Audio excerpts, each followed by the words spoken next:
Konnichiwa, konbanwa, ohayou gozaimasu. Wherever you are, hello and good evening or good morning. If you are a replay watcher, welcome to today, day 5 of the plant-based Japanese cooking series. If this is your first time here, say hello in the comments. Let me know where you're watching from. And if this is not your first time here, say hello anyway and let us know how you're doing. So first of all, make sure to give me some thumbs up or show me some heart signs to let me know that the sound is good before we can proceed. And once I get that confirmation, we'll go ahead and get started with today's videos. Video, singular. So I'm not sure if I saw that confirmation yet, but just give me some thumbs up or some of the little heart emojis. And as soon as I see that, we'll go ahead and get started. Got a couple, actually just one really good dish for you guys today, which you may or may not like, depending on your tastes. Hello anyway. Okay. So I think you guys can see and hear me, so we'll go ahead and get started. If we have not met before, my name is Pat Tokuyama. I'm the creator of All Day I Eat Like a Shark, as well as the Japanese Cooking Club, where I help people learn how to make plant-based Japanese food. Today, what we're going to be doing is one of my favorite Japanese-style pastas. And if you've never had a Japanese-style pasta, you are going to be in for a treat, because this is super simple to make, and it's very filling and very delicious. And I've also got a few tips for you to make this pasta, and actually any pasta, a success. So you want to make sure to stay tuned until the end so you catch all of them, as well as some of my tips for the special ingredients that we are going to be using. So let me know what you think about that. So like I said, today's day 5, and what we're going to be doing is making pasta. If you're not yet part of my community, Plant-Based Japanese Food Made Simple, make sure to go ahead and request access. The link to the community is alldayieat.com/go/community. So if you'd like to meet other like-minded people, you're invited, and that's where you go to learn more. So today what we're going to be doing is making wafu pasta. And if you've never heard of the term wafu before, wafu is Japanese style. That's the Japanese way of saying Japanese style. So that's what we're going to be making. As you may know, pasta is not necessarily traditionally Japanese, but there's a lot of Japanese style pastas, which are some of my favorite foods to eat, and they're very light. Actually, it depends on the recipe, but some of them tend to be light, and some of them are a little bit on the richer side. And today we're going to be making one of the lighter versions. So I have one of my ingredients here ready to go, and if you guys know what this is, you guys know a pretty good amount about Japanese food, so I'll show you what that looks like up close. And if you can read that, you know exactly what it is. If you want to put your guesses in the comments, you can let me know also. But that's going to be our key ingredient for today's dish.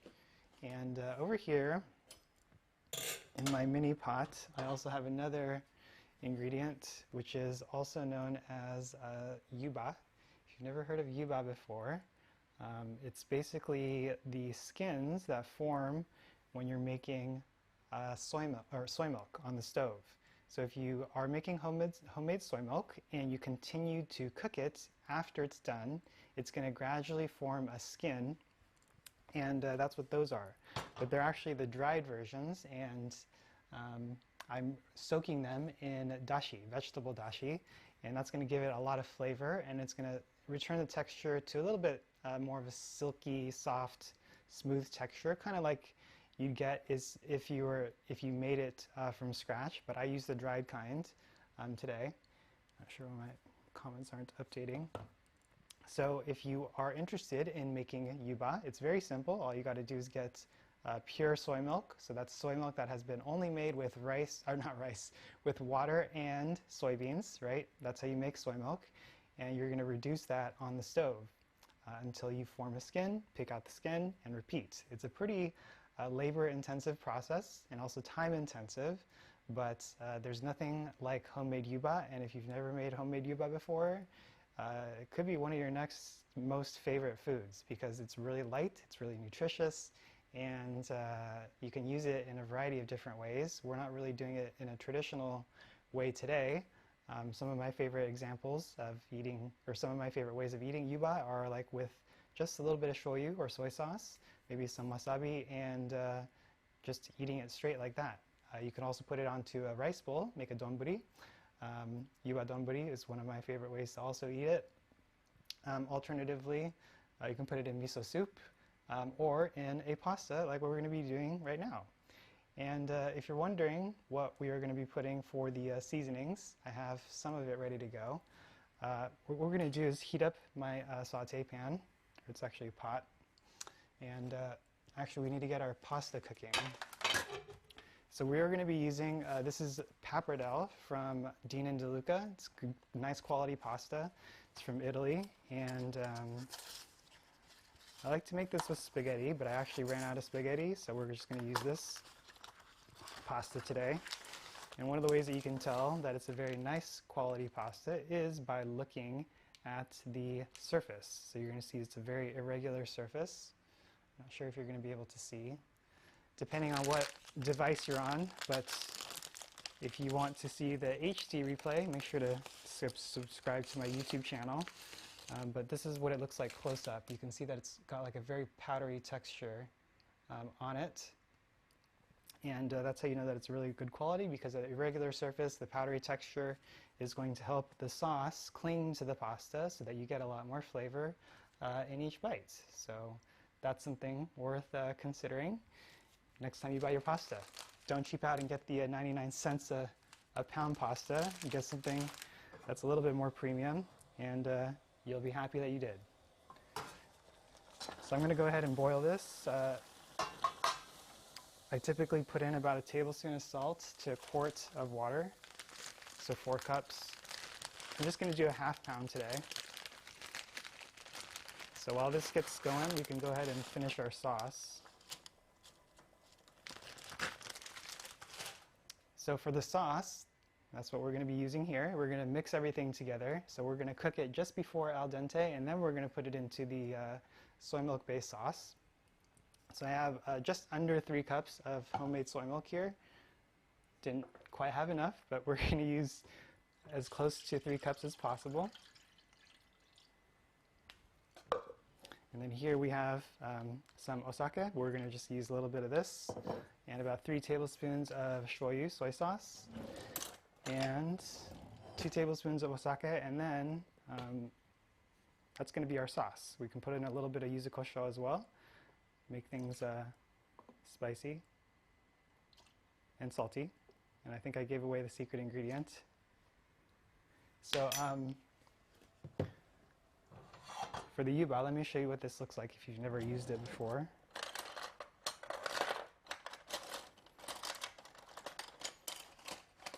So because this is dried, it has a little bit more of a firm texture. So these are actually the rolls. So this is how they look. And you can actually unfold it. Actually, this one's not broken yet. Since I'm just going to take all this out. So this is vegetable dashi. It's the Kayonoya brand that I always use, which is right here. If you want to get this on Amazon, they do have it on Amazon. It's from Japan, and it's made from vegetables. So I'm just going to put all this in, all the dashi in, because we want that. I'm going to put some of the yuba in as well. So this is going to be about a cup's worth. It's double concentrated, so I put 2 of these in for 1 cup. So depending on how strong of a flavor you want, you could use that much, use a little bit less, use a little bit more. It's up to you. But this is going to be our main seasoning. So if you don't have this type of dashi, you can use regular dashi if you want, or vegetable stock. But that's where the flavor is going to come from. Okay, so this one kind of unraveled, which is what I was trying to find for you guys. So you can see here, this is how it looks. I'll show you on the other camera. So you can see how it's nice and thin. It's very delicate, and it takes on a lot of flavor very easily. So in this case, it's going to be the dashi and the shoyu, and then a little bit of the osake. And actually, one of the things that you need to keep in mind when you're making this dish, any soy milk based hot pot or sauce, is you got to be mindful of the temperature. So you don't want it to boil, otherwise it could curdle. And it will curdle if you're boiling it, because that's one of the things that causes soy milk to curdle. And so for the sake, I'm going to actually parboil it, not parboil it, I'm going to boil it separately to decrease the likelihood of that curdling, because you don't want a curdled soy milk sauce. It's not going to taste good. So I'm just going to put a couple tablespoons in here, and then we're going to cook it on low heat until most of the alcohol is gone. And this is going to help to provide additional umami, which is why you'd want to use some osake, like this one. So for the pasta, that should be done in just a little bit. I think the package said 8 minutes, 10 minutes, 10 to 12 minutes. So I'm just going to stir this up so that it's not going to stick together. And then going back to this ingredient, this is the yuzukosho that I was sort of hinting at, if you guys caught the hint. But these are the ingredients that we're using for today's pasta. So you could use spaghetti, just you need about a pound's worth, which is enough for 4 people, 4 to 6 people, depending on how much you eat. So we're going to be using 1 cup of vegetable dashi, about 1 cup of yuba, which is the soy milk skins that have been marinated in dashi, also 3 cups of homemade soy milk, 2 tablespoons of osake, and about 3 tablespoons of shoyu, soy sauce, 1 tablespoon of yuzukosho, which you can put into the sauce, or you can serve it on the side, depending on what you want, and green onions for some garnish, a little bit of black or white pepper or red pepper, whichever you prefer, as well as sesame seeds, shichimi. You can even use shiso, or other pungent greens like kaiwara daikon or daikon radish sprouts. So those are the ingredients for our little dish today. And I'm curious if you guys have ever made a Japanese style pasta. Let me know in the comments below what kind of pasta you made, and if you haven't yet, let me know if you think this is something that you will be trying. So I'm just going to turn down, it looks like it's starting to simmer. I'm going to turn down the heat to low just to keep this heated, and as soon as most of the alcohol smell is gone from this, then we can add it into this sauce. And once the pasta is done cooking, we're going to drain it, and if you want more of a saucy sauce, this one's actually kind of saucy already, so you don't necessarily need to add too much pasta water. But if you have had pastas where it's a little bit on the drier side and you could use a little bit more sauce, it's always good to reserve some of the pasta water, the salted pasta water, which has plenty of starches and a little bit of salt in there for flavor, and that's going to help to make everything nice and saucy. So let me go ahead and pause before we get into our tips for today's little cooking demo. So let me go ahead and get caught up with the chat really quick, and then we'll get right into our tips.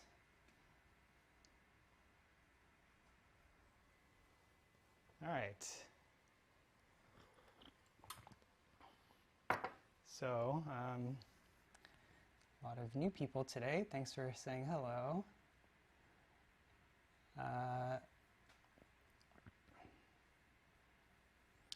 Looks like I see Esther. Hello, Esther. Hello, Laura. Hello, Monica.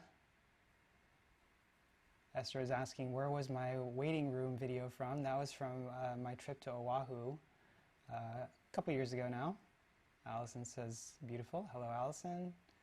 Hello, Laura. Hello, Rooney.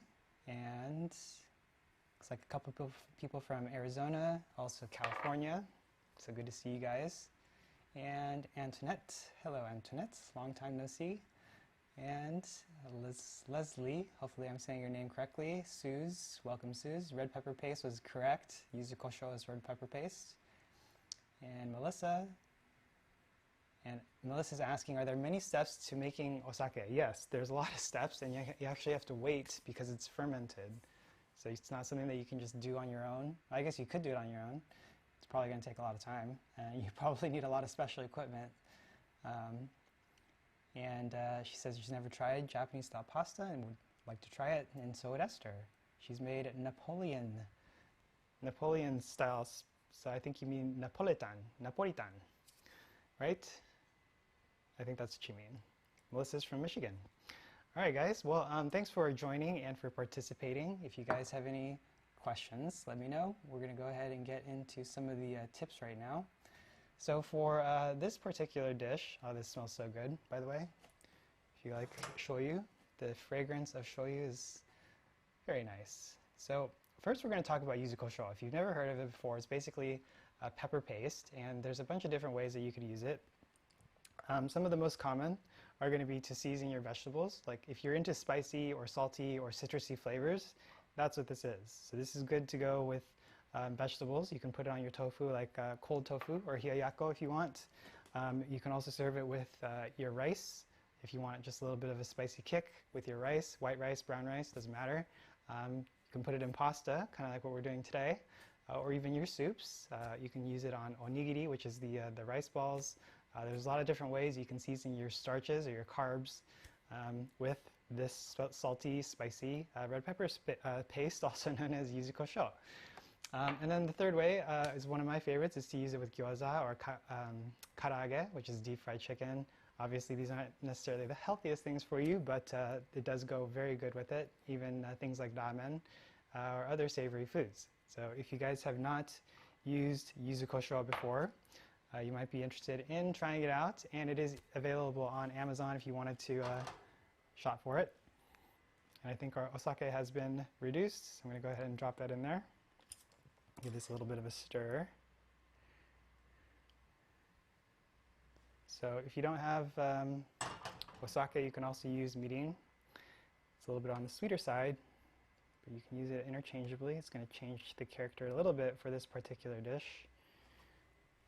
And pasta's coming along nicely. And then, yeah, so yuzukosho, that's what we're using today for our main ingredient and for seasoning.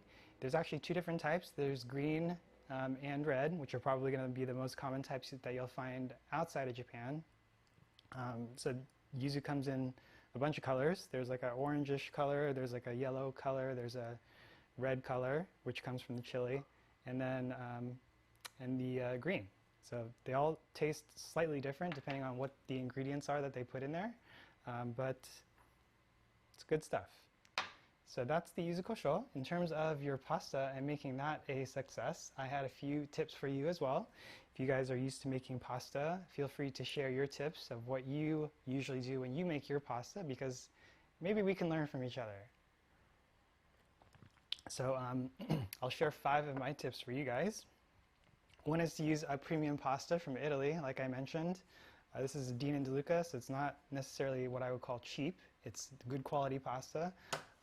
It is a little bit pricier than your 99-cent pasta, but it does taste better, and you're going to get more flavor in each bite, like I told you, because of the irregular surface on the surface of the pasta. It's going to allow the sauce to cling better to it, and it's going to taste better.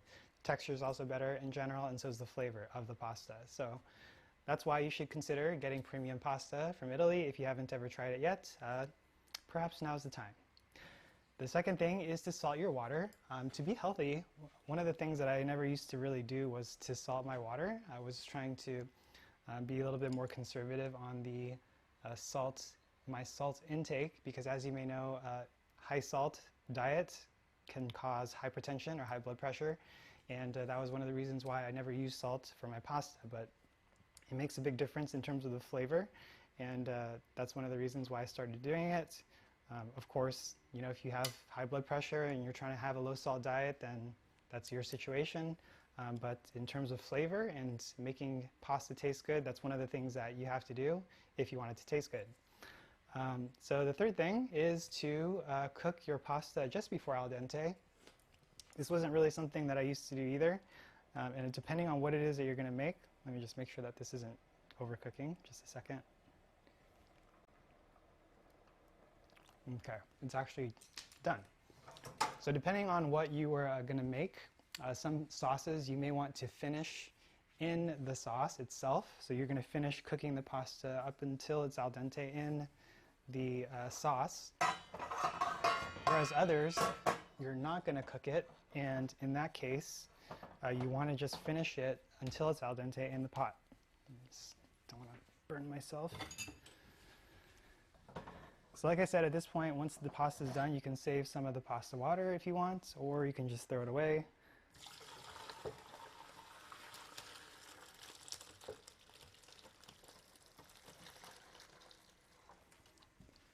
Okay, so now I'm just going to add in all of the pasta here. I'm going to add in just about half of it because Emmy's not here yet, my girlfriend, and I don't want her pasta to get soggy. So we're just going to do one portion right now. And we're going to mix it all together and then add in the yuzukosho. And we'll finish up our tips for today. Oops.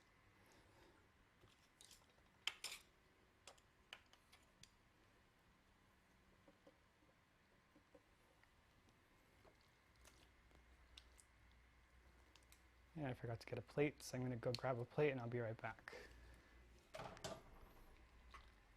So we're just going to let this simmer for like a minute or so until it finishes cooking until al dente. So it's got a little bit of bite to it still. So I'll give that a minute while I finish up the tips and then also grab my plate. So let me show you the slides. So reserve your pasta water, like I mentioned. If you want things a little bit saucier, if you want a little bit more texture and flavor in your sauce, you want to make sure to reserve some pasta water so that you can get that in your dish. And then the fifth is to make your own pasta. And I know not everybody has a stand mixer or pasta machine, pasta cutter, pasta extruder to make your own pasta, but there's nothing quite like fresh pasta. And if that's something that you have always wanted to do, maybe you can start small. Maybe you can make it by hand. It's a little bit more labor intensive, but really you don't need too many things, just a little bit of salt, a little bit of flour, a little bit of eggs and or oil and water depending on the recipe, and you can make a very nice simple pasta that is going to taste almost as good if not better in a different way than a nice premium pasta like we're using today. So that was my fifth tip. So I'm curious if you guys have any other tips of your own to share. Let me know in the comments as well. And in terms of the yuzukosho, so there's a couple ways that you can use this. Right now, you can actually put some in here if you know that you like it, or you can serve it on the side and just top your pasta, for example. And then you got to be careful, especially if you're sensitive to heat, because don't underestimate the power of yuzukosho. It can be spicy. Even though Japanese food in general is not that spicy, yuzukosho can be pretty spicy, and it smells spicy too, so that'll give you an idea of how spicy it is if you're sensitive. And then that's going to be essentially it. You can top this particular dish with onions, pepper, sesame seeds, all kinds of different things. It's pretty flexible. So that was, I think, everything that I wanted to cover today. Let me make sure I got through everything. Oh yeah, so if you want to get access to the HD replay, make sure to go to my YouTube channel and subscribe for more Japanese plant-based cooking videos, kind of like this one. And that's going to be at alldai.com/go/YouTube if you haven't subscribed yet. And then also, like I mentioned, consider joining our little community, Plant-Based Japanese Cooking Made Simple, alldai.com/go/community. And that's where we're going to be sharing a lot more of these types of videos. So look forward to seeing you there. And I'm curious if you have any feedback for this live series. Today is day 5 of this month-long series. And tried a few different things, a few of my go-to dishes as well. But we're just about done with this little mini segment, or mini season. And if you guys enjoyed it, let me know in the comments. Show me some thumbs ups or some hearts if you enjoyed this and would like to see more. Or if you have any questions, ideas for improvement as well, also open to that. Definitely know that there's always things that can be improved. And what I'm going to do now is just go ahead and plate this. So there's actually a technique, let me show you. I don't know if you guys have had issues with your pasta making it look nice. There's a really simple thing that you can do. And you just rotate the dish like that as you put the pasta on, and it makes it look pretty nice, especially with spaghetti. So that's one thing that you can do to improve the presentation. I don't think it's going to look as nice with the pappardelle, but spaghetti and any of those round shaped pastas like angel hair, capellini, it would look good. It just looks a little bit cleaner as opposed to you just dumping a bunch of pasta on your dish, which I admit I do every now and then when you guys aren't watching, when I'm cooking for myself.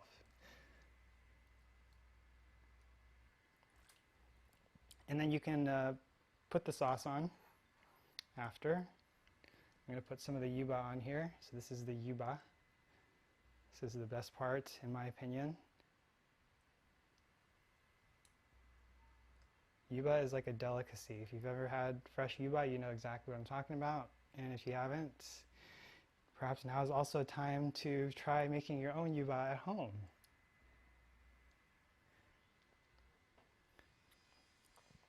So I'm just going to top it with the yuzukosho kind of on top. Like I mentioned, you could put it into the sauce if you wanted to. And then for the sauce, we're going to put that on the side. All right, it's a super light dish, right? Not going to be feeling gross and food comed after this. So for the sauce, you're just going to pour it over. You can see it's very nice and creamy without the cream or the fat.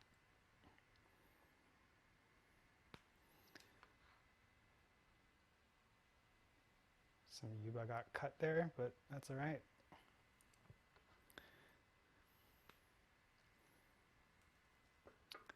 So if you've ever made any kind of plant-based pastas before, maybe with cashew milk, seems to be a popular one, which I have tried.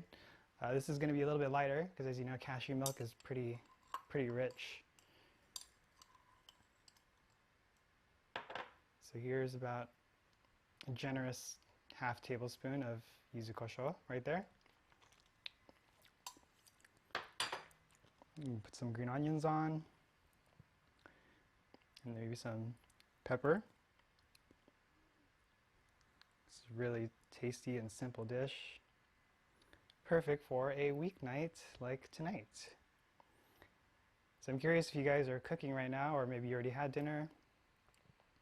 This is one of those dishes that doesn't take too long. As you can see, we did it in just under 30 minutes. You could probably do it even quicker than that if you weren't talking like I was. But yeah, this is the final dish. A little bit of Tonu pasta, soy milk pasta. There's a lot of different variations. You can actually use tofu in your pasta as well.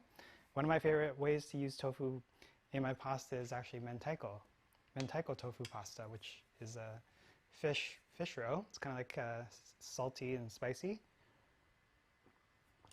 Very delicious. If you haven't tried that, that's also another good one.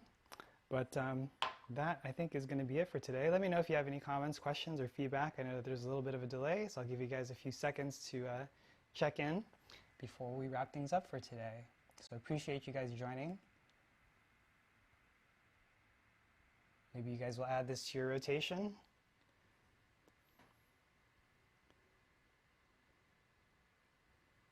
Melissa's asking, is tofu a good addition to add to ramen bowls? Yeah, of course. I wouldn't recommend putting it in straight. I think one of the things that you can do with tofu and putting it into something like ramen is to press it, get all that excess water out, and then maybe broil it or saute it to give it a little bit of texture on the surface. Because I don't think you'd want straight cold tofu in your ramen. It'd probably taste a little bit better if you got a little bit of a nice crust on there, maybe even seasoned it with something, and that could be very delicious. So Melissa's asking, she does a little bit of cooking oil to the water before dropping in the pasta. That's a good tip, Melissa.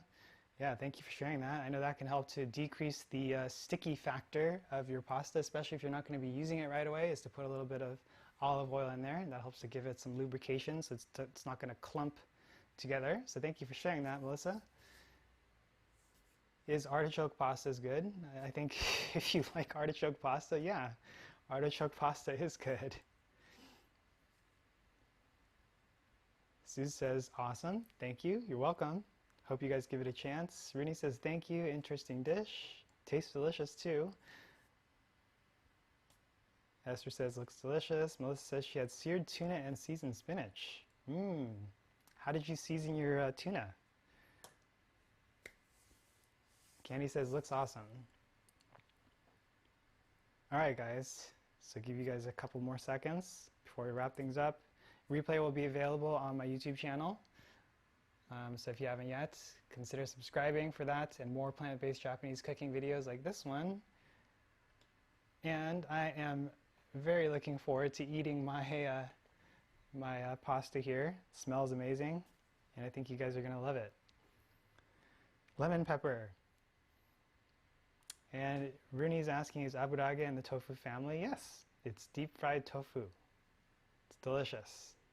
That will be actually a good addition to your ramen instead of regular tofu, because that has a lot of flavor because it's been fried. But maybe you can consider that next time you make ramen, if you make ramen.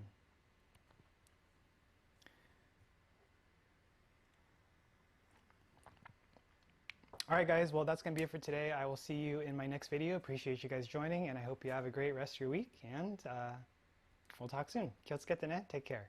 Bye bye.